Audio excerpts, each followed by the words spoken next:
رب کا نظریہ یہ ہے، رسول اللہ کا نظریہ یہ ہے، قرآن کا پیغام یہ ہے، شریعت کا پیغام یہ ہے، الا بذکر اللہ تطمئن القلوب۔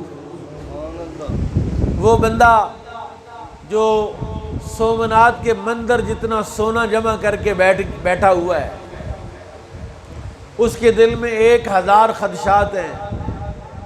ایف بی آر والے آ گئے تو، ڈاکو آ گئے تو، زلزلہ آ گیا تو، کرونا آ گیا تو، ہارٹ اٹیک آ گیا تو، دولت کدھر جائے گی، مال کدھر جائے گا۔ اور وہ بندہ جس کے پاس آج شام کا کھانا نہیں ہے، جس کے پاس آج شام کی روٹی نہیں ہے، لیکن اس کے پاس اللہ کا ذکر ہے، اللہ کی یاد ہے۔ ابھی میں ایک بات آپ کو رسول اللہ کی حدیث سنانا چاہتا ہوں، ابھی میں اس کا تجربہ کر کے آیا ہوں۔ اچانک 1-2 کام تھے سارا ہسپتال میں، اور رستے میں سی ای او کو ملنا تھا، اس کے دفتر جانا تھا، ختم پہ بھی آنا تھا۔ سارا ہسپتال گیا، جاتے ہی ایسے جیسے بندہ رپورٹ پکڑ کے باہر کھڑا ہے۔ سی ای او کو ملنا تھا، وہ پھاٹک پہ مل گئے۔ میں اس کو ملا، میں نے کہا یار اس طرح ہمارے علاقے کی گٹر لائن بند ہے۔ اس نے کہا جی آپ سیفی ہیں؟ میں نے کہا آپ کو نظر نہیں آ رہا میں کیا ہوں؟ اس نے کہا اچھا میں ڈاکٹر عمران کا کزن ہوں۔ تو میں نے کہا پھر ڈاکٹر عمران دا کزن سی ای او ہے تو ساڈے مدرسے دا گٹر بند ہوئے تو فائدہ تو کوئی نہ ہویا۔ مقصد یہ ہے کہ اللہ تعالیٰ اپنے بندے پر جب مہربانی فرماتا ہے تو اس کے نفع کو اس کے دروازے تک پہنچا دیتا ہے، اور جب میرا اللہ کسی سے ناراض ہوتا ہے نفع دیتا ہے، اس کو زیادہ نفع شاید دیتا ہے، لیکن اس کے نفع کو وہ منتشر کر دیتا ہے۔ اگر 10,000 روپے اس نے دینا ہے ایک بندے کو، 500 روپیہ بدوملی میں رکھ دے گا، 300 روپیہ نور کوٹ میں رکھ دے گا، 1000 روپیہ شکر گڑھ میں رکھ دے گا، 500 روپیہ پنڈی بوڑی رکھ دے گا، 2000 روپیہ ظفروال رکھ دے گا، 1000 روپیہ دمتل رکھ دے گا، 1000 روپیہ نونار رکھ دے گا، 200 روپیہ قلعہ احمد آباد رکھ دے گا۔ وہ سارا دن چکر لگا کے کہتا ہے یار آج بہت دوڑے، بڑی دوڑ لگی ہے، آج تو بھی اخیر ہو گئی ہے، تھک گیا ہوں۔ نفع کیا ہے؟ 10,000 بچا ہے۔ جس پر میرا اللہ مہربان ہوتا ہے، میں رسول اللہ کی حدیث سنا دیتا ہوں آپ کو۔ میرے کریم آقا نے ارشاد فرمایا جس بندے کے پاس اللہ کی یاد کے لیے وقت ہوتا ہے، اللہ اس کا نفع اس کے دروازے پر پہنچا دیتا ہے۔ اللہ تعالیٰ اسے کھجل نہیں کرتا، منتشر نہیں کرتا۔ یعنی مال اور دولت کی اگر آپ بات کریں تو اس کے بارے میں تو آپ جانتے ہیں نا قرآن کا نظریہ۔ کفار کا نظریہ یہ ہے کہ overtime job, part time job, جی زیادہ کام، زیادہ امپلائی، زیادہ لوگ، زیادہ کام، یہ کفار کا نظریہ ہے۔ اسلام کا نظریہ کیا ہے؟ یبسط الرزق لمن یشاء ویقدر، اللہ جس کو چاہتا ہے رزق دیتا ہے، جس کو چاہتا ہے رزق تنگ کر دیتا ہے۔ یعنی رزق کی تقسیم کا نظام میرے اللہ کے پاس ہے۔ اور آج کے انسان کا سب سے بڑا مسئلہ یہ ہے، ہم نے اپنی پاکیزہ طیب ہیرے جیسی اولادیں برباد کر دی، ویران کر دی، ان کو اچھی اچھی ڈگریاں دلانے کے لیے، اچھے اچھے ڈپلومے کرانے کے لیے، اچھے اچھے اسکولوں میں کالجز میں بھیجا کہ بچے ہمارے زیادہ پڑھ جائیں، اچھی ڈگری مل جائے، نوکری اچھی مل جائے، زندگی آسان ہو جائے۔ اے اللہ کے بندو قرآن تو پڑھو، قرآن بھی ایک ڈگری دیتا ہے۔ قرآن کہتا ہے میں آیت پڑھنے لگا ہوں، ذرا سبحان اللہ کہہ دے ایک دفعہ، قرآن کے لیے سبحان اللہ کہہ دے۔ قرآن کہتا ہے من یتق اللہ یجعل لہ مخرجا ویرزقہ من حیث لا یحتسب، کہ جو تقوی اختیار کرتا ہے، نیکی اختیار کرتا ہے، اس کو میں تنگیوں سے نکلنے کے راستے دیتا ہوں، مشکلات سے نکال دیتا ہوں، ایسی جگہ سے رزق دیتا ہوں جہاں سے اس کا گمان بھی نہیں ہوتا۔ جو انسان ہے یہ تو اللہ کا نائب ہے.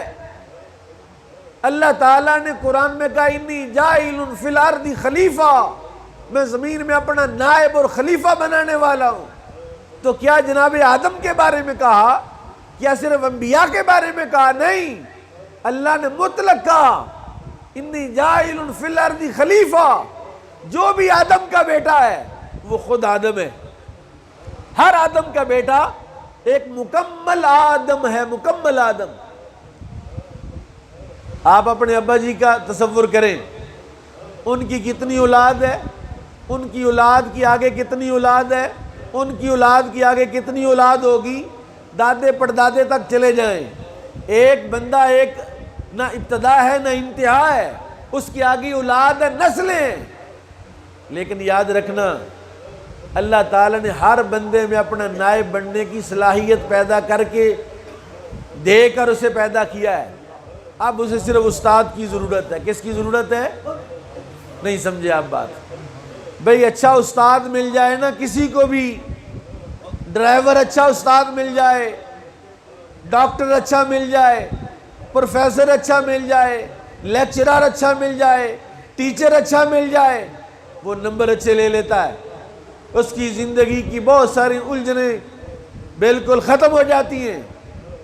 اسی طرح اس بندے کو جس دن استاد اچھا مل گیا یہ اللہ کا نائب بن جائے گا. جس طرح ہر انڈے کے اندر بچہ موجود ہوتا ہے، لیکن وہ انڈا جو مرغی کے نیچے آ جاتا ہے اس انڈے میں اور جو مرغی کے نیچے نہیں آتا اس میں زمین و آسمان کا فرق ہو جاتا ہے. جو انڈا مرغی کے نیچے آ گیا اور اپنا ٹائم پیریڈ پورا کر گیا 21 دن، اس میں سے بچہ نکل آیا. اب انڈا تو یہ بھی انڈا ہے اور جو مرغی کے نیچے نہیں آیا وہ بھی انڈا ہے. مرغی اللہ تعالیٰ ہے، مرغی کیا ہے؟ مرغی اللہ نہیں ہے. لیکن جو مرغی کے نیچے آیا اس کو حیات جاویدانی مل گئی، وہ بچہ نکل آیا، چوزا بن گیا. یا وہ مرغا بنے گا یا مرغی بنے گی، انڈے دے گا، انڈے دے گی مرغی، آگے نسل بڑھ جائے گی اس کی. نہیں تو اگر مرغی کے نیچے مرغی میسر نہیں آئی تو یا تو آملیٹ بن جائے گا جی یا گندا ہو جائے گا. یہی حال اس انسان کا بھی ہے. اس انسان کو استاذ کی ضرورت ہے، اس انسان کو رہبر کی ضرورت ہے.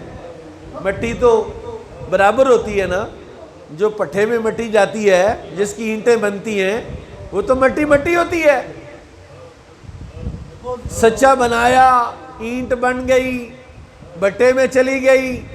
کچھ اینٹیں جو ہیں وہ ساری اینٹیں تیار ہو گئی، پک گئی. اب وہاں آ کر ریڑا لگا، یہ ٹرالی لگی، نکاسی شروع ہو گئی. کچھ اینٹیں ہیں جو نکلی تو سیدھی مسجد میں جا کے لگ گئی. کچھ اینٹیں ایسی ہیں جو وہاں سے نکلی تو سیدھی مندر میں کرتارپورے میں جا کے لگ گئی. کچھ اینٹیں ایسی ہیں جو مسجد میں لگ گئیں، کچھ اینٹیں ایسی ہیں جو لیٹرین میں لگ گئیں. اور خوش نصیب بندہ وہ ہے جس کو کوئی رہبر مل جائے، استاد مل جائے تو اس کو مسجد تک پہنچا دے، اس کو نیکی تک پہنچا دے. نہیں تو فکر تو بندے کی، اور ارسطو بھی ادھر تھا، افلاطون بھی ادھر تھا، شیکسپیئر بھی ادھر ہے، لینن کینن بھی ادھر ہے، موزے تنگ بھی ادھر ہے. نظریات تو بے شمار ہے، لیکن وہ نظریہ جو میرے اللہ نے نازل فرمایا وہ صرف قرآن ہے. وہ نظریہ جو اللہ کا ہے وہ صرف مصطفیٰ کا نظریہ ہے. اور رسول اللہ کے نظریے نے ہمیں یہ بات بتلائی، یہ بات حضور نے ہمیں بتلائی ہے کہ تمہیں اللہ نے اپنے لیے پیدا فرمایا. قرآن سنیے، اللہ کا قرآن کہتا ہے هو الذی خلق لکم ما فی الارض جمیعا. یہ جتنی کائنات نظر آ رہی ہے نا، زمین و آسمان نظر آ رہا ہے، اس میں جو کچھ ہے اللہ کہتا میں نے تمہارے لیے بنایا. کس کے لیے بنایا؟ زمین میرے لیے، آسمان میرے لیے، درخت میرے لیے، اناج میرے لیے، چوپائے میرے لیے، حیوانات میرے لیے، نباتات میرے لیے، جمادات میرے لیے، حشرات میرے لیے، پرندے میرے لیے. ہر شے جب میرے لیے بنی ہے، میرے ریموٹ میں کیوں نہیں ہے؟ میری دسترس میں کیوں نہیں ہے؟ میرے اختیار میں کیوں نہیں ہے؟ اس لیے یہی مغالطہ میں نکالنا چاہتا ہوں. اللہ نے کہا سارا کچھ تو تیرے لیے بنایا، لیکن تجھے میں نے اپنے لیے بنایا. اگر تو چاہتا ہے کہ جو تیرے لیے بنے وہ تجھے مل جائے تو تو جس کے لیے بنا ہے تو اس کو مل جا، ساری کائنات تجھے مل جائے گی۔ اور یہ میں نہیں کہتا، رسول پاک نے فرمایا من کان للہ کان اللہ لہو، جو اللہ کا ہو جاتا ہے اللہ اس کا ہو جاتا ہے، اور جس کا اللہ ہو جائے ساری کائنات اس کی ہو جاتی ہے۔ فارمولے ہیں نا۔ کوئی بندہ پیسے کے ذریعے لوگوں کو خریدنا چاہتا ہے،